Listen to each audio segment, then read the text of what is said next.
자, 문장 구조 두 번째 시간입니다. 우리 전 시간에 이어진 문장에서 대등과 종소 구분하는 방법 공부했었죠. 자, 이번에는 아는 문장에 대해서 설명을 하겠습니다. 선생님이 그 첫 시간에 가이드를 잡을 때 이 아는 문장이 어떤 것인지 간단하게 설명을 했는데요. 이렇게 설명했었죠.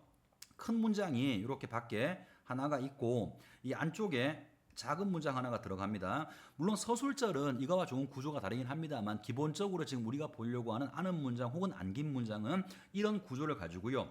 얘가 중간에 들어가 있는 문장을 우리가 안긴 문장이라고 하고요. 밖에 있는 문장을 안은 문장이라고 부른다 그랬죠. 그죠? 자, 이제 이거를 5가지로 구분을 할 텐데 어떻게 구분하냐면 구분의 기준이 중간에 들어있는 이 안긴 문장 얘가 어떤 기능, 문장에서 어떤 문장 성분으로 기능하는가 여기에 따라서 5가지로 구분을 하게 될 겁니다. 자, 일단 그럼 먼저 설명을 좀 봅시다. 아는 문장, 한 절이 다른 절의 문장 성분의 일부로서 안고 있는 문장으로 이때 안겨 있는 절을 안긴 절이라고 한다. 자, 아까 얘기했던 중간에 있는 여기 중간에 들어있는 것들을 안긴 절이라고 한답니다. 자, 우선 명사절을 가진 아는 문장부터 먼저 보죠. 명사의 기능, 자, 명사는 주로 주어, 목적어, 보어의 기능을 합니다. 주어, 목적, 보어의 기능을 하는 절을 안고 있는 문장을 명사절이라고 하는데요. 하나 오해하지 말 것은 명사절이 반드시 주어나 목적어나 보어의 기능만 하는 건 아니에요. 뒤에 조사가 뭐가 붙느냐에 따라서 부사어로 기능을 하거나 다른 문장 성분이 될 수도 있는 것이니까 공부하실 때 명사절은 기본적으로 문장에서 주어나 목적어나 보어가 된다. 그렇지만 다른 조사가 붙으면 다양한 문장 성분이 될 수 있다라고 이해하셔야 됩니다. 자, 그 다음 명사절은 명사형 어미 미음이나 기 등으로 실현돼. 이건 반드시 암기하셔야 돼요. 좀 보기가 편합니다. 선생님 그림을 다시 한번 그려볼게요. S 플러스 S 플러스 V 플러스 V에서 여기 V 요거 얘기하는 겁니다. 여기에 붙는 어미의 종류가 미음이나 기로 끝난다면 얘는 명사절이라고 보시면 돼요.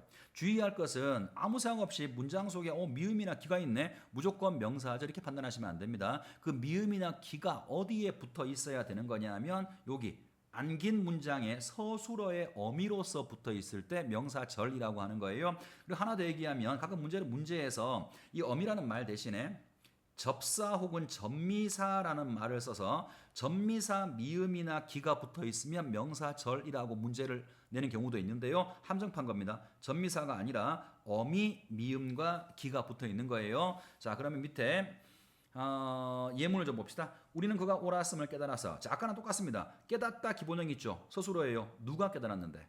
우리가 깨달은 거죠. 주어 찾았어요. 자, 깨닫다 앞으로 가면서 기본형을 찾아봅시다. 옳았음, 옳다 기본형 있죠.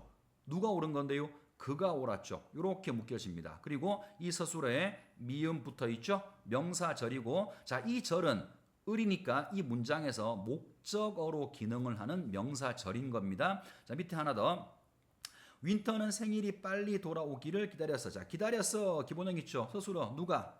윈터가 기다린 겁니다. 앞으로 갑시다. 돌아오기, 돌아오다 기본형 있죠. 뭐가 돌아오는 건데요? 생일이 돌아오는 거죠. 그죠? 빨리 기본형 없고 그러면 이렇게 안긴 문장이 묶이게 되고 기라고 하는 어미로 끝났죠? 그럼 명사절이고요. 명사절 가운데 이거는 명사절이 문장에서 목적어로 사용된 명사절이라고 볼 수 있을 겁니다. 자, 이런 게 명사절이에요. 어려워할 거 없어요. 어떤 표지가 붙어 있는지를 보시면 됩니다. 미음이나 기가 붙어 있으면 명사절로 볼 수가 있고 하나 더 생각할 것은 그 명사절이 이 문장에서 어떤 문장 성분으로 기능했는지도 인식을 하셔야 돼요. 공교롭게도 지금 선생님이 보여준 예문에서는 모두 다 목적어로만 기능을 하고 있습니다만 목적어가 아니라 다른 문장 성분이 될 수도 있는 것이니까 거기까지 여러분들이 인식하시면 됩니다. 자, 넘어가서 두 번째. 관형절로 갑니다. 실제로 이거 그 문장 구조 문제를 가만히 보면 대부분의 문제가 명사절이나 관형절에 몰려요. 그래서 명사절과 관형절은 특별히 잘 구분할 수 있어야 되고요. 특별히 그 둘 중에서도 관형절 문제가 되게 많이 나옵니다. 자, 우선 정의부터 먼저 보죠. 관형어의 기능을 하는 절, 자, 이게 뭐죠? 관형어의 기능이라고 하는 게 뒤에 오는 체언을 수식한다라는 거죠. 관형어의 기능을 하는 절을 안고 있는 문장, 관형절은 관형사형 어미, 니은, 는 리을, 던인데요. 다 결과적으로 니은이나 리을이 붙어 있는 것들이에요. 니은이나 리을이 붙어 있으면 간형절로 보면 되는데 아까랑 똑같이 니은, 리을이 있다고 무조건 간형절이 아니고요. S 플러스 V 플러스 V에서 요 서술어에 니은이나 리을이 붙어서 요 절이 뒤에 오는 체언을 꾸민다면 간형절로 볼 수 있습니다. 자, 예문 보죠. 나는 형이 요리한 음식을 좋아한다. 자, 좋아한다. 기본형 서술어죠? 누가? 내가 좋아하는 거예요. 앞으로 갑니다. 음식을 기본형 없습니다. 요리하다 기본형 있죠. 서술어예요. 누가 요리했는데? 형이. 자, 요렇게 묻겠습니다. 그리고 뒤에 니은으로 어미가 붙어 있고요. 형이 요리한 음식은 명사잖아요. 체언을 꾸미니까 관형절이라고 볼 수 있는 겁니다. 자, 그 다음에 밑에 거. 저것은 내가 입을 반티이다. 자, 반티다 서술어죠. 그죠? 뭐가? 저것이 반티입니다. 앞으로 가죠. 입을 입다 서술어죠. 기본형이 있으니까 누가 입는 건데? 내가 입는 겁니다. 이렇게 묶어놓고요. 리을이 이렇게 돼 있고 이게 뭘 수식하죠? 반티라고 하는 명사를 꾸미고 있으니까 이것도 관형절로 볼 수가 있는 겁니다. 자, 하나 더 있네. 저것은 내가 입던 체육복이다. 똑같습니다. 위에 거랑 체육복이다. 그 다음에 저것이 체육복인 거죠. 그 다음에 입다 기본형이 있고요. 내가 입었습니다. 니은 붙어 있고 체육복 체언을 꾸미니까 마찬가지로 관형절로 볼 수가 있겠죠. 그죠? 어려울 거 없습니다. SV만 잘 구분하고 뭐가 붙어 있는지만 보시면 돼요. 자, 그 다음에 넘어가죠. 그 다음은 이제 간형절에서 그 관계 간형절하고 동격 간형절을 여러분이 구분할 수 있어야 되는데요. 의외로 여러분들이 이걸 잘 어려워합니다. 이 부분을. 자, 관계 간형절에 관한 거는 특히나 여러분들이 잘 알고 있어야 돼요. 일단 밑에 개념을 좀 본 다음에 얘기합시다. 관계 간형절. 안긴 문장 내에 생략된 성분이 있어. 자, 안긴 문장 내에서 안긴 문장 중간에 들어있는 안긴 문장에서 원래 거기 있어야 될 성분이야. 생략되는 성분이 있는 간형절을 관계 간형절이라고 합니다. 자, 예문을 좀 보세요. 재미있었다 서술어죠. 그죠? 뭐가? 영화가 재미있었던 겁니다. 그 다음에 참 기본형 없죠. 내가 보다 서술어죠. 그죠? 누가? 내가 본 겁니다. 이렇게 묶일 거예요. 어제는 기본형이 없고요. 자, 그러면 저기 보자. 얼핏 생각하면 이거를 내가 본이 하나가 이렇게 붙어 있고요. 그 다음에 뒤에 영화가 재미있다. 이거 이어진 문장 아닌가요? 아니에요. 이어진 문장은 이 두 문장이 연결 어미로 연결되어 있어야 되는데 이건 이어진 게 아니라 앞에 절이 뒤에 오는 뭔가를 꾸미고 있죠. 그죠? 내가 본이라고 니은이 붙어 있기도 하고 그 다음에 이 절이 영화라고 하는 체언을 꾸미고 있으니까 관형절은 틀림없습니다. 관형절이죠. 자, 그 다음 설명을 잘 들으세요. 내가 보다라고 했지. 절이 내가 보다야. 완전한 문장으로 만들면 내가 영화를 보는 거죠. 원래는 요 절 속에 목적으로 들어가 있어야 될 영화를이 생략되고 뒤로 빠져서 수식받는 성분이 된 거예요. 이런 간형절을 관계 간형절이라고 합니다. 원래 있어야 될 요 자리에서 생략된 문장 성분이 있어. 그제? 목적어가 지금 빠져있죠. 영화를 본 거니까 목적어가 생략되고 이 목적어가 뒤로 빠져서 얘 수식을 받는 성분이 됐단 말이야. 이런 걸 관계 간형절이라고 해요. 그럼 여러분들은 뭐를 인식하셔야 되냐 하면 이 문장이 관계 간형절이네. 일단 이거 판단할 수 있어야 되고요. 그 다음은 관계 간형절인데 어떤 문장 성분이 생략되어 있는지까지 판단하시면 돼요. 첫 번째 본 예문은 목적어가 생략되어 있는 관계 간형절을 여러분이 하나 보신 겁니다. 자, 눈이 복잡하니까 살짝 지우고 다음 예문 다시 갑니다. 자, 밑에 예문. 내가 태어나던 2007년에 카라가 데뷔해서. 자, 데뷔해서 누가? 카라가 하나 절 만들었고요. 그 다음에 기본형 없고 그 다음에 태어나다 서술어죠. 누가? 내가. 아까랑 똑같네. 이렇게 묶이고 니은으로 끝났단 말이야. 얘가 2007 체언을 꾸미고 있으니까 관형절이 맞는데 요 문장 속에 생략되어 있는 성분인지 보세요. 내가 2007년에 태어나다죠. 그러니까 언제 시간과 관련된 건 부사어니까 이거는 부사어가 생략된 관계 간형절이에요. 얘는 부사어가 생략된 거. 아까 우리가 봤던 건 목적어가 생략된 관계 간형절이고요. 지금 보신 건 부사어가 생략된 관계 간형절입니다.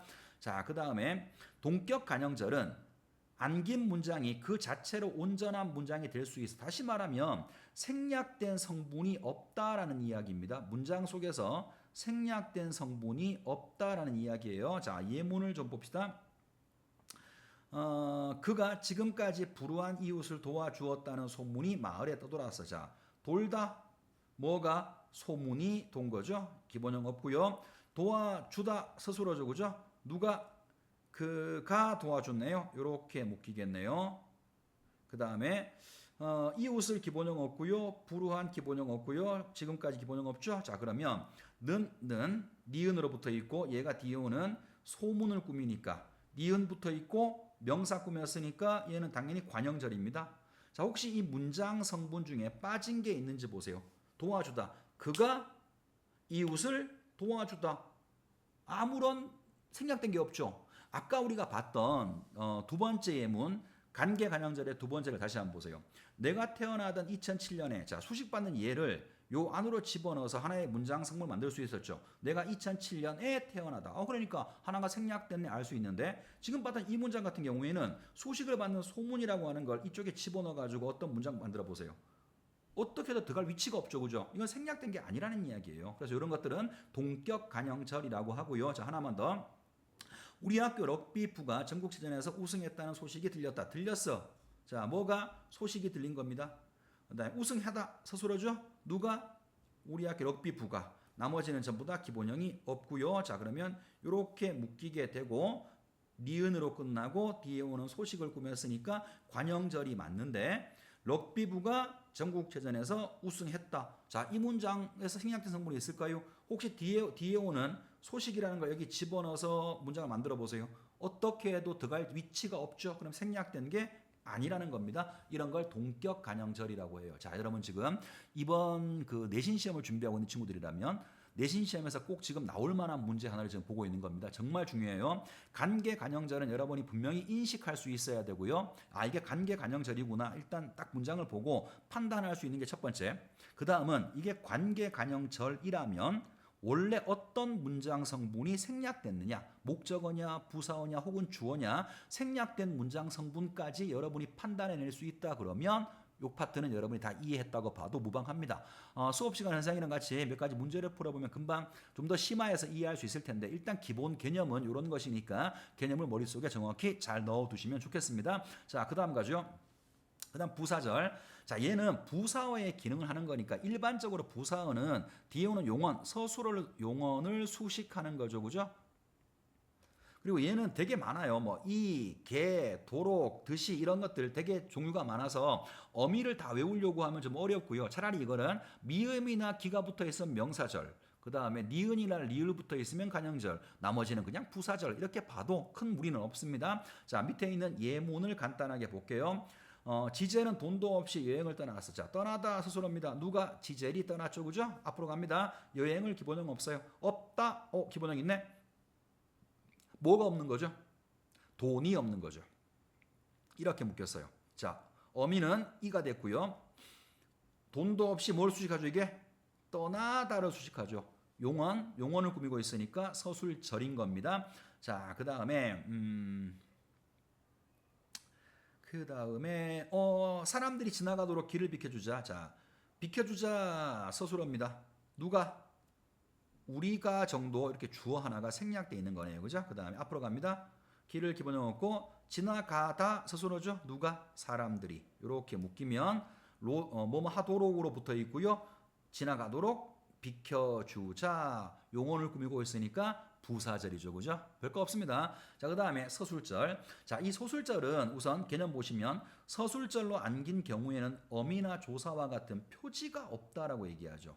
표지가 없다. 이 표지가 뭐냐 하면 아까 명사절에서 미음이나 기가 있으면 명사절입니다. 니은이나 리을이 있으면 관형절입니다. 도록이나 이나 개가 붙어 있으면 부사절입니다. 이런 식으로 어떤 특정한 어미의 형태가 오면 아, 이건 무슨 절이구나 판단할 수 있는 그런 표식들, 그런 것들을 표지라고 불러요. 근데 서술절은 그런 어미가 붙지 않습니다. 그럼 얘는 어떻게 되냐면 구조가 문제예요.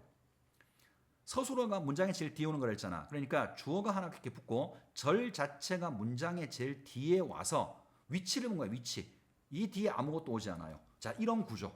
이런 구조를 서술절이라고 하는 겁니다. 요 절이 이 문장 전체에서 제일 뒤에 와서 서술어의 기능을 하니까 서술절이 되는 거죠. 자, 그럼 예문 한번 봅시다. 토끼가 앞발이 귀여워. 자, 귀여워. 누가, 뭐가, 앞발이, 누구, 토끼에. 자, 그러니까 토끼가, 누가, 앞발이 귀엽다. SSV죠. 서술절입니다. 하나 더. 닝닝은 마음씨가 곱다. 고와, 뭐가, 마음씨가, 누가, 닝닝이가. 이렇게 묻기죠. 그죠? 서술절이에요. 자, 어려울 게 없는데 요 서술절에서 여러분들이 주의할 게 하나가 있습니다. 보호가 들어가는 경우예요. 보호. 우리 문제를 빨리 풀다가 보면 서술절로 오해하는 경우가 하나가 있습니다. 선생님 예문 하나 만들어 볼게요. 나는 선생이 되었다. 자, 요 문장을 가지고 보죠. 되다 당연히 서술어죠. 그죠? 누가, 뭐가, 선생이, 이거 주어, 누가, 내가, 서술절이네. 이렇게 판단하면 큰일 납니다. 이거 아닙니다. 이거 아니에요. 자, 되다나 아니다 앞에 오는 이가가 붙은 말을 보호라고 하죠. 이건 주어가 아니고요. 보호예요. 이 문장 결과적으로 주어 하나하고 서술어 하나로 구성되어 있는 혼문장입니다. 서술절이 아니라 혼문장이라고. 그래서 서술절에서는 여러분이 사실은 거의 문제가 나오면 틀릴 만한 게 없어요. 대부분 다 맞을 텐데 하나 딱 주의할 게 보어가 온 문장에서 보어를 주어로 오해해서 서술절로 틀리는 경우가 있으니까 그거 하나 주의하면 되고요. 이번에 어떤 학생 하나가 질문한 게 하나가 있어서 그거 한번 설명합시다. 이 친구가 이렇게 물었어요. 코끼리의 코가 길다. 이거 혼문장인가요? 이렇게 물었단 말이야. 이 친구는 아마도 이게 서술절이라고 오해했겠죠. 보세요. 길다, 뭐가, 코가. 코끼리의, 이거는 주어가 아니라 얘를 수식하는 관형어잖아요. 필요 없는 거지, 이건, 그지? 그러니까 이거는 기본적으로 혼문장이 되는 겁니다. 그래서 다시 얘기합니다만 서술절은 표지가 없다. 절이 문장의 제일 뒤에 온다. 여기서 주의할 것은 보호가 왔을 때 주어로 착각하지 말자. 그것만 정확히 이해하시면 틀린 문제 없습니다. 자, 마지막으로 아는 문장. 어떤 말이나 생각을 인용한 것, 누군가의 말과 생각을 인용한 것을 절의 형식으로 안고 있는 문장을 인용절이라고 하고요. 얘는 표지가 딱 뻔해요. 라고 아니면 고라고 하는 게 붙습니다. 아까 얘기했던 거 그대로 해보죠. S 플러스 S 플러스 V 플러스 V의 구조인데 여기 뒤에 뭐가 붙냐면 조사가 라고라고 하는 거 아니면 고라고 하는 조사가 붙으니까 요게 딱 붙어 있으면 이거는 인용절이네라고 판단하셔도 100% 맞을 겁니다. 예문 좀 볼게요. 하나 더 남았네. 자, 라고하고 고에서 꼭 기억하실 게 직접 인용, 쌍따옴표를 치는 직접 인용은 무조건 라고를 씁니다. 쌍따옴표가 없는 간접 인용에는 무조건 고를 씁니다. 예외가 없습니다. 이거는. 그래서 이거는 하나 암기해 두시고 자, 예문 봅시다. 적재가 수영에게 나랑 별 보러 가지 않을래? 라고 물었어. 자, 물었어. 서술어죠. 누가? 적재가 물었습니다. 그 다음에 가지 않을래? 서술어죠. 그죠? 주어는 너는 이런 거죠. 그죠? 생략돼 있네. 그래서 이렇게 하나 묶이고요. 이게 쌍따옴표가 있으니까 라고 하는 조사가 붙어서 직접 인용절이 되는 겁니다. 그 다음에 크러쉬가 적재에게 어디로 가냐고 물었어. 자, 묻다 서술어죠. 누가? 크러쉬가 가냐? 가다 기본형이 있네. 주어는 생략되어 있네요. 그죠? 너는 정도 이렇게 하면 마찬가지로 너는 가냐까지가 절이고요. 뒤에 고가 붙어서 간접 인용절이 된 겁니다. 여기까지가 아는 문장에서 여러분이 판단해야 될 5가지 종류가 되는 거예요. 어렵지 않죠? 그죠? 할만합니다. 자, 그 뒤에 이제 몇 가지를 볼 텐데 다음 문장이 혼문장인지 견문장인지를 판단해보자. 오타 났네요. 혼문장. 혼이 아니라 혼문장. 자, 민수는 성격이 좋은 학생이다. 자, 그럼 보세요. 학생이다. 누가? 민수는. 그지? 좋다. 기본형 있죠? 뭐가? 성격이. 니은으로 끝났고 학생 꾸몄네. 관형절을 아는 문장이죠. 자, 하나 물어봅시다. 이 관형절이 혹시 관계 관형절인가요? 성격이 좋다가 절인데 생략된 성분이 있어요? 없죠. 그죠? 좋다. 성격이 좋다. 문장 성분 중에 빠진 게 없으니까 얘는 관계 관형절이 아닙니다. 자, 2번 합시다. 우리 집 정원에 장미꽃이 피었어. 자, 피다 스스로죠. 뭐가? 장미꽃이. 정원에 기본형 없고요. 우리 기본형 없어. 그럼 이거는 주어 하나, 서술어 하나, 혼문장입니다. 3번 그가 떠나서 나는 눈물이 났다. 자, 나다 스스로죠. 그죠? 뭐가? 눈물이. 누가? 내가. 자, 이 뒤에 문장은 서술절입니다. 그 다음에 떠나다 서술어죠, 그죠? 그가는 주어입니다. 그러니까 전체적으로 본다면 이 문장을 어떻게 봐야 되냐면 그가 떠나서 자 그가 떠나서 하나 눈물이 나다 나는 눈물이 나다 하나 그러니까 요 문장하고 이 문장은 이 두 개를 뒤집을 수가 없죠, 그죠? 이유니까 종속적으로 이어진 관계인 거고 뒤에 나온 이 문장에는 서술절이 하나 들어가 있다라고 볼 수 있겠죠. 그래서 4번은 좀 복잡하게 아까 거보다 복잡하게 나왔는데 그 종속적으로 이어진 거 하나 하고요, 하나 하고 뒤 문장에 서술절이 하나 들어가 있는 겁니다. 자, 그 다음에 바람이 세차게 불고 비가 억수같이 내려서 자 이거는 안 봐도 뻔한 거죠, 그죠? 고로 연결되어 있고요. 바람이 불고 비가 내리다 대등하게 이어진 문장입니다. 자, 그 다음에 넘어가서 다음 문장의 짜임을 이야기해 보자. 또 같은 문제 같은데요. 자, 기온도 높고 습도도 높아서 대등하게 이어진 문장이죠. 이 정도야. 비가 오니까 이유죠, 그죠? 비가 오니까 나가지 않겠다. 역시 이거는 이어진 문장인데 종속일 거고요. 음색이 부드러웠지만 성량은 풍부하지 않아서 자, 만으로 연결되어 있는 거 SVSV죠. 대등하게 이어진 문장이고 대조의 관계를 나타내는 겁니다. 그 다음에 전에 만난 형은 마음이 좋으나 현명하지 못했다. 자, 요거는 좀 봅시다. 현명하지 못해서 누가 형이 자 주어가 생략돼 있죠, 그죠? 그 다음에 뭐뭐 해서 좋으나 좋다 서술어입니다. 뭐가 마음이 좋은 겁니다. 누가 형이 그러면 자 요까지 형은 마음이 좋으나 하고 현명하지 못했다가 이어져 있는 거죠. 대등하게 이어져 있는 겁니다, 그죠? 서로 반대 관계니까 대조 관계니까. 그런데 앞에 절 형은 마음이 좋다. 요거는 서술절이죠, 그죠? 그 다음에 또 하나 있어요. 앞으로 가면 만나다 기본형이 있죠. 주어는 뭐죠? 생각돼 있지? 내가 만난 겁니다. 되게 복잡하네. 내가 만난까지 하나의 절이고 얘가 형을 꾸미죠. 니은이고 형이라고 하는 체언을 꾸몄으니까 관형절이네. 그래서 관형절 하나, 서술절 하나, 그 다음에 전체적으로는 대등하게 이어진 문장이라고 볼 수 있죠. 이런 게 문제에 나오는 거예요. 학교 시험 문제에서는 단순하게 딱 봤는데 어떤 절 한 개만 딱 나와 있는 그런 거 잘 안 나와요. 얘처럼 따져보다가 보면 여러 개가 복합적으로 들어있는 이런 것들이 나오는데 다시 한번 앞에서 했던 말은 반복해 봅시다. 아무리 복잡하게 출제된다고 하더라도 여러분이 한 개만 놓치지 않으면 돼요. 제일 뒤에서부터 가면서 기본형이 있는 글자만 찾아간다라고 생각하면 놓칠 만한 게 거의 없습니다. 자, 5번 한번 더 보죠. 어렵다 서술어죠, 그죠? 뭐가 진실을 말하기가 어려운 거예요. 자, 이 전체가 주어죠. 그 다음에 깨는 기본형 없고요. 말하다 기본형이 있으면 서술어지. 주어는 뭔가 생략돼 있네요, 그죠? 주어가 뭔가 하나가 빠져 있고, 자, 기라고 하는 어미로 연결돼 있으니까 앞에 있는 절은 명사절이죠. 하나 더 물어봅시다. 이 명사절이 문장에서 어떤 문장 성분으로 기능하나요? 주어로 기능하죠. 주어로 기능하는 명사절을 안고 있는 문장이라고 볼 수 있습니다. 자, 그 다음에 6번. 나는 생각할 것도 없이 그 일에 찬성이다. 자, 찬성이다. 누가? 내가 찬성이에요. 앞으로 갑니다. 이 일에 기본형 없고 그 기본형 없고 없이 없다 서술어죠. 뭐가? 생각할 것이 없는 거죠, 그죠? 이렇게 그러면 얘가 찬성이다 용언을 꾸미니 서술어를 꾸미니까 얘는 부사절로 볼 수 있습니다. 자, 그 다음에 나는 그가 냉소적인 것은 알았지만 그가 내 잘못을 가감없이 지적해 우울했다.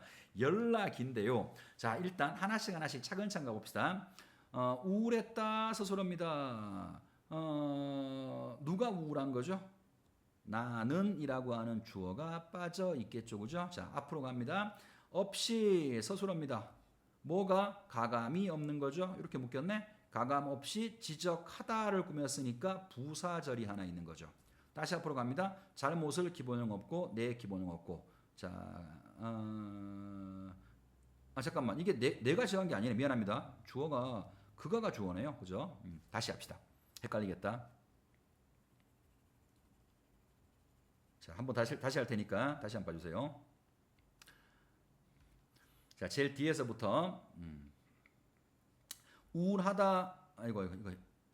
우울하다 서술어죠, 그죠? 그 다음에 지적해. 지적하다? 되는데 서술어 되는데? 그 다음에 되게 복잡하네. 잠깐만요. 선생님 이거를 나 이거 아까 수업 준비할 때는 단순하게 봐서 이렇게 복잡하게 안 봤는데 조금 더 복잡하게 봅시다. 자, 천천히 할게요. 우울하다 서술어죠, 그죠? 누가 우울한 건가요? 그가 진정해서 나는 우울한 거지, 그지? 그러니까 나는 맞네. 나는 우울한 게 맞습니다. 자, 그 다음에 지적하다 서술어입니다. 누가? 그가 지적을 한 거죠. 나는 우울해. 그가 지적해서 우울해. 그러면 그가 지적해까지는 이렇게 우울하다를 꾸미는 부사절이겠네, 그지? 그 다음에 다시 가감 없이 없다 서술어죠, 그죠? 가감이 없는 겁니다. 이렇게 묶이겠죠. 가감 없이 지적하다. 다시 용언을 꾸몄으니까 다시 부사절이 또 하나 있습니다. 잘못을 기본형 없고 그가 내는 기본형 없고 자, 그 다음에 알았지만 알다 서술어죠. 주어는 내가 안 겁니다. 자, 앞으로 갑니다. 것은 기본형 없고 냉소적이다 서술어죠. 누가? 그가. 자, 니은 붙어 있고 뒤에 오는 것이라고 하는 의존 명사를 꾸몄으니까 얘는 관형절로 볼 수 있습니다. 그죠? 그러니까 그 다음에 전체 문장은 만이라고 하는 연결 어미로 구성되어 있는데 대조의 관계인 거죠. 그래서 전체적으로는 대등하게 이어진 문장이고 앞절에는 간형절을 안고 있고 뒤에 절에는 두 개의 부사절을 안고 있는 문장인 겁니다. 열나 복잡하죠, 그죠? 7번은 조금 눈여겨서 봅시다. 자, 그 다음에 8번으로 가죠. 나는 무표정한 그를 바라보았고 그는 사태가 진정되기를 기다렸어. 자, 기다리다 서술어 누가? 그가 기다렸어요. 앞으로 진정되다 서술어죠. 뭐가? 사태가. 그러면 일단 요거는 기로 끝났으니까 명사절이죠. 하나 물어봅시다. 이 명사절은 문장에서 어떤 문장 성분으로 기능을 하나요? 보조사 많이 붙어 있습니다만 의미는 목적어죠. 그는 사태가 진정되기를 기다린 것이니까 목적어의 기능을 하는 명사절 하나가 들어있는 겁니다. 자, 앞으로 갑시다.